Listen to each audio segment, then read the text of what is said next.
넌 내가 얼마나 고생해서 지훈이 키웠는지 알아? 내가 평생 허리 휘도록 일하면서 이 집까지 마련해줬어. 그런데 내가 감히 나를 밀어내? 나를 무시하는 거니? 아니면 지훈이를 뺏어가겠다는 거니? 영상 시작 전 구독과 좋아요는 큰 힘이 됩니다. 김영희 66 남편을 잃고 오직 아들 하나만 바라보며 평생을 버텨왔다. 식당 일, 청소일 가리지 않고 일하며 쌓은 돈, 그 모든 것을 아들 지훈의 신혼집에 쏟아부었다. 엄마, 소정이랑 결혼하려고요. 그 한마디에 영희는 지난 세월의 고생이 다 보상받는 듯했다. 그래, 드디어 우리 아들 장가 가는구나. 처음 소정을 만났을 때 영희는 마음에 들었다. 차분하고 예의 바른 모습, 지훈을 바라보는 따뜻한 눈빛. 이런 애가 내 며느리가 되는구나. 결혼식 날 영희는 소정의 손을 꼭 잡고 말했다. 소정아, 이제 우리 가족이야. 엄마처럼 편하게 생각해. 딸 같은 며느리가 되어줘. 소정은 고개를 숙이며 대답했다. 네, 어머니, 잘 부탁드려요. 영희의 마음속에는 이미 그림이 그려져 있었다. 주말마다 찾아와 안부를 묻고 명절에는 정성스럽게 음식을 준비하며 무엇보다 자신의 말에 고개를 끄덕이는 며느리.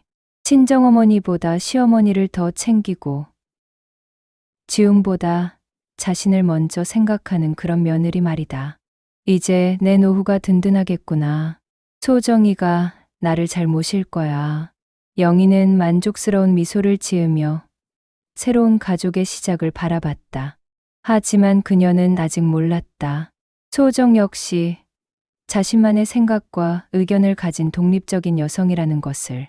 결혼 후 석 달, 영희는 자주 신혼집을 찾았다. 반찬을 싸들고 가기도 하고 아들이 일하러 간 낮 시간에는 불쑥 들러 집을 청소해 주기도 했다. 여보세요? 소정아, 어머니야. 오늘 갈비찜 해놨는데 지훈이 좋아하니까 갖다 줄게. 소정은 휴대폰 너머로 한숨을 삼켰다. 오늘도 또 벌써 이번 주에 3번째였다. 어머니, 괜찮아요. 저희 오늘 약속이. 아이고, 무슨 약속이야.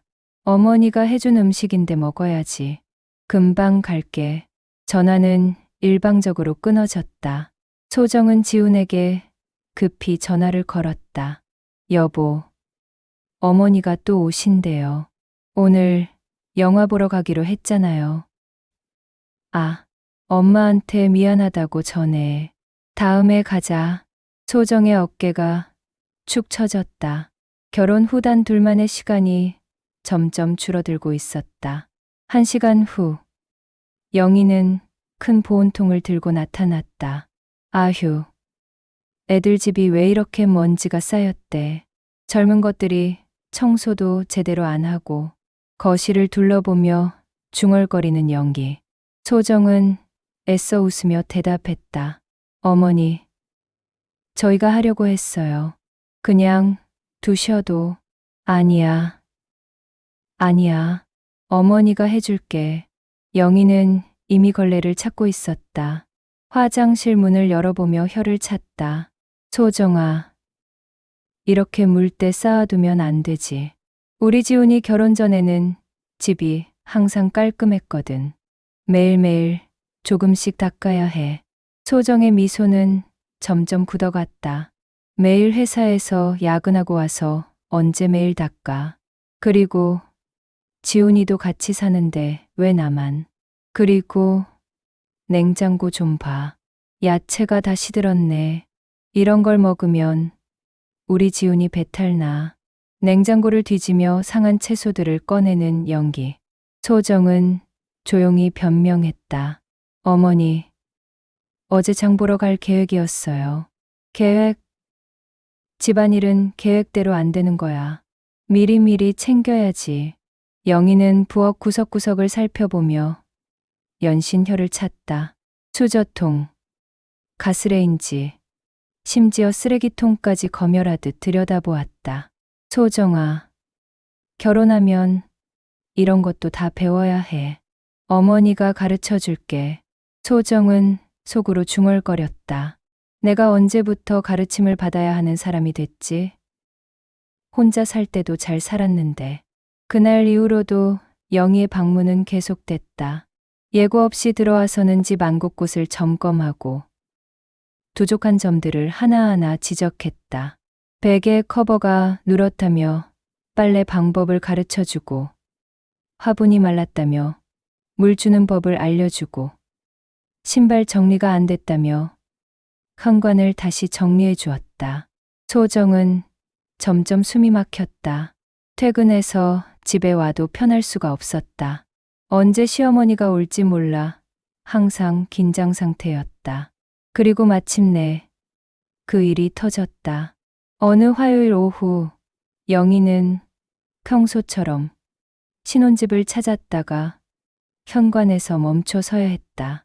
손가락이 익숙하게 비밀번호를 눌렀지만 문이 열리지 않았다. 이상하네. 분명히 맞는 번호인데 몇 번을 더 눌러봐도 삐삐 소리만 날 뿐이었다. 할 수 없이 초인종을 눌렀다. 문이 열리고 소정이 나왔다. 평소보다 표정이 굳어 보였다. 어머니, 소정아. 비밀번호가 왜 안 맞지? 고장났나? 소정은 잠시 머뭇거리다가 작은 목소리로 말했다. 어머니, 저희가 번호를 바꿨어요. 영희의 얼굴이 순간 굳었다. 바꿨다고? 왜? 그때 지훈이 나타났다. 아들을 본 영희는 다급히 물었다. 지훈아, 왜 번호를 바꾼 거야? 지훈은 고개를 숙이고 머뭇거렸다. 한참을 망설이더니 조심스럽게 입을 열었다. 엄마, 소정이가 좀 불편해한대. 영희의 가슴이 철렁 내려앉았다. 불편하다니, 불편하다니. 내가 너희 집에 오는 게 왜 불편해? 나는 도와주려고 온 건데. 엄마, 그게 아니라 그게 아니긴 뭐가 아니야. 영희의 목소리가 높아졌다. 내가 언제 방해했다고. 청소도 해주고, 반찬도 해다 주고. 그게 다 너희를 위해서인데. 소정이 조심스럽게 입을 열었다. 어머니, 저희도 감사해요. 하지만 뭐가 하지만이야. 영희는 소정을 똑바로 쳐다봤다. 결혼하면 가족이 되는 거 아니야? 가족끼리 이렇게 문까지 걸어 잠그고. 이게 뭐야? 그 순간 세 사람 사이에 무겁고 어색한 침묵이 흘렀다. 영희는 여전히 자신이 도와준다고 생각했다. 며느리를 위해, 아들을 위해 하는 일이라고 믿었다. 하지만 소정에게 그 방문은 감시와 간섭, 그리고 끝없는 잔소리로만 다가오고 있었다. 보이지 않는 벽이 조금씩 그러나 분명하게 세워지고 있었다. 그날 밤, 영희는 잠을 이룰 수 없었다. 비밀번호가 바뀐 현관문, 소정의 굳은 표정, 그리고 지훈의 어색한 침묵이 머릿속을 맴돌았다. 불편하다고? 내가 뭘 잘못했다는 거야? 새벽까지 뒤척이다가 결국 영희는 참지 못하고 신혼집으로 향했다. 이번에는 확실히 해야겠다는 생각뿐이었다. 오전 9시 영희는 신혼집 문 앞에 섰다. 초인종을 누르자 곧 소정이 다급히 뛰어나와 문을 막았다. 어머니, 지금은 내 아들 집인데 내가 왜 못 들어가? 영희의 목소리는 복도에 울렸다. 옆집에서 궁금한 듯 눈을 열어보는 소리가 들렸다. 어머니, 목소리 좀 낮춰주세요. 이웃분들이, 지금 이웃 걱정할 때야? 내가 너한테 뭘 잘못했길래 이런 취급을 받아야 하는데. 소정의 얼굴이 창백해졌다. 어머니, 일단 안으로 들어와서 얘기해요. 하지만 영희는 그 자리에서 울먹이며 말을 쏟아냈다. 소정아, 난 너를 딸처럼 생각했어. 반찬도 해주고, 청소도 해주고, 다 잘 되라고 한 건데, 그게 그렇게 싫었니? 소정의 눈가에 눈물이 맺혔다. 그동안 눌러왔던 말들이 터져 나왔다. 네, 싫었어요. 저희 부부가 꾸려가는 집인데, 어머니가 자꾸 갑자기 오셔서 청소하시고, 그게 도움이라고 생각하셨겠지만, 저한테는 감시였어요. 매번 검사받는 것 같고, 제가 무능력한 아내처럼 느껴졌다고요. 순간, 영희의 표정이 차갑게 굳었다. 서운함이 분노로 바뀌었다. 검사받는 것 같다고? 그럼 내가 제대로 했으면 내가 굳이 나설 필요도 없었겠지. 집안 꼴이 엉망이니까. 내가 안타까워서 손을 댄 거야. 어머니, 우리 지훈이 먹을 밥 한 끼도 제대로 차려주지 못하면서 감히 날 탓해? 소정은 충격을 받았다. 어머니, 그런 말씀까지 하시면. 하지만 영희는 멈추지 않았다. 지난 몇 달간 쌓인 서운함이 한꺼번에 터져 나왔다.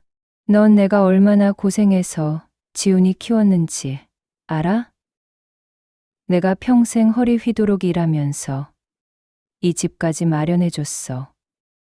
그런데 내가 감히 나를 밀어내? 나를 무시하는 거니? 아니면 지훈이를 뺏어가겠다는 거니? 그 말은 칼날처럼 소정의 가슴을 찔렀다. 뺏어간다니요.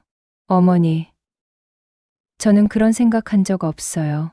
없다고? 그럼 왜 비밀번호를 바꿔서 나를 못 들어오게 해? 그건 저희만의 공간이 필요해서. 공간. 가족한테 무슨 공간이야? 그때 지훈이 급히 나타났다. 회사에서 전화를 받고 황급히 달려온 것이다. 엄마, 소정아, 뭐 하는 거야? 지훈은 두 여인 사이에 서서 어쩔 줄 몰라 했다. 엄마도 아내도 모두 눈물을 흘리고 있었다. 영희는 아들을 보자 더욱 울먹였다. 지훈아, 어머니가 언제 너희한테 나쁜 짓을 했니? 얘 평생 너만 바라보고 살았는데 이제 와서 이런 취급을 받아야 하나? 지훈은 고개를 떨군 채 중얼거렸다. 이 집이 왜 이렇게 변한 거지? 복도는 무거운 침묵에 잠겼다. 사랑이라 믿었던 것들이 상처가 되어 쏟아진 후, 세 사람은 각자의 아픔을 품고 서 있었다. 그날 밤, 지우는 술잔을 붙잡고 한참을 울었다. 어머니의 서운한 눈물, 아내의 분노 어린 얼굴, 둘 다 사랑하는데 둘 다 잃어버릴 것만 같았다. 나는 왜 아무것도 못하는 걸까? 소정은 방 안에서 지훈의 흐느낌을 들으며 가슴이 아팠다. 남편을 이토록 괴롭게 만든 것 같아 미안했지만 그렇다고 시어머니의 행동을 이해할 수는 없었다. 다음 날 아침 지훈은 결심했다. 이대로는 안 되겠다는 생각에 두 여인을 거실로 불러앉혔다. 엄마, 소정아, 이제 제 얘기를 들어주세요. 떨리는 목소리였지만 평소보다 단단했다. 하지만 영희는 벌써 불같이 화가 나 있었다. 무슨 얘기를 더 들어? 다 뻔하지. 소정이가 너한테 잔소리했겠지? 내가 나쁘다고 몰아갔겠지? 지훈이 손을 들어 제지하려 했지만 영희는 멈추지 않았다. 지훈아, 넌 모르니? 결혼하면 아내가 제일 먼저 하는 게 시어머니 나쁘게 만드는 거야. 너를 엄마한테서 떼어놓으려고 하는 거라고. 소정이 놀란 눈으로 시어머니를 바라봤다. 어머니, 저는 그냥 닥쳐. 내가 무슨 권리로 내 아들 앞에서 목소리를 높여? 영희의 눈빛이 차갑게 변했다. 내가 지훈이를 어떻게 키웠는 줄 알아? 아버지 없이 혼자서 밤낮으로 일하면서 뒷바라지했어. 내가 아무리 아내라고 해도 넌 결국 남이야. 지훈이는 내 아들이고 내 전부야. 소정의 얼굴이 새하얗게 변했다. 어머니, 저는 지훈 씨를 뺏으려는 게 아니라고. 그럼 왜 나를 집에 못 오게 해? 왜 내 아들을 너만 만나게 하려고 해? 영희의 목소리는 점점 높아졌고 그 안에는 사랑이 아닌 집착이 배어 있었다. 내가 감히 나를 밀어내려 들어? 내가 평생 키운 아들을 내가 몇 개월 살았다고 가져가려고 해? 지우는 고개를 숙이고 중얼거렸다. 엄마, 제발 그만해요. 하지만 영희는 아들을 향해 더욱 격렬하게 소리쳤다. 넌 왜 아무 말도 못하니? 내 아내가 내 엄마를 이렇게 무시하는데 왜 날 위해 한마디도 안 해? 네가 이래서 속이 썩는 거야. 영희는 숨을 고르며 계속했다. 위염도, 혈압도 다 이 여자 때문에 생긴 거잖아. 내가 얼마나 스트레스 받는지 알아? 그 순간 지훈의 참았던 감정이 터져 나왔다. 엄마, 제발 그만 좀 하세요. 지훈의 목소리가 떨렸다. 저는 두 사람 다 사랑하는데 왜 제 마음을 이렇게 짓밟으세요? 엄마도 소정이도 다 소중한 사람인데 왜 꼭 하나를 선택하라고 하세요? 지훈은 결국 눈물을 터뜨렸다. 저는 그냥 평화롭게 살고 싶어요. 엄마도 행복하고 소정이도 행복했으면 좋겠어요. 그게 그렇게 어려운 일인가요? 지훈의 울음은 방 안을 가득 채웠다. 그러나 영희의 표정은 여전히 단단히 굳은 채였다. 지훈아, 넌 아직도 모르는구나. 세상에는 선택해야 할 때가 있어. 엄마냐, 아내냐, 둘 다 챙기려다가 둘 다 잃을 수도 있어. 소정은 조용히 일어났다. 지훈 씨, 저는 잠깐 나가 있을게요. 문이 닫히는 소리와 함께 모자는 무거운 침묵 속에 남겨졌다. 영희의 마음속에는 여전히 아들을 지키려는 이름의 집착이 타오르고 있었다. 지훈의 울음소리에 방 안의 공기가 멈춘 듯 했다. 그제야 영희의 눈에 눈물이 고였다. 내가 너무했구나. 영희의 목소리가 떨렸다.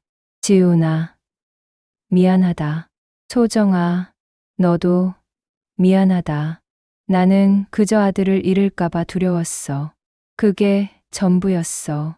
소정은 잠시 눈을 감았다가 조심스럽게 고개를 끄덕였다. 저도 어머니의 마음을 이해 못했던 것 같아요.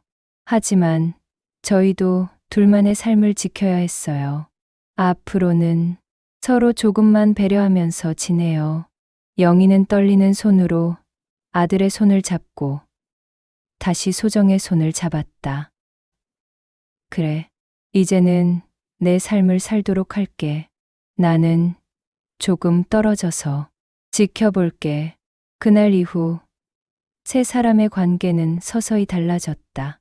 처음엔 어색했지만 시간이 지나며 작은 변화들이 일어났다. 어느 날 소정이 전화를 걸어왔다.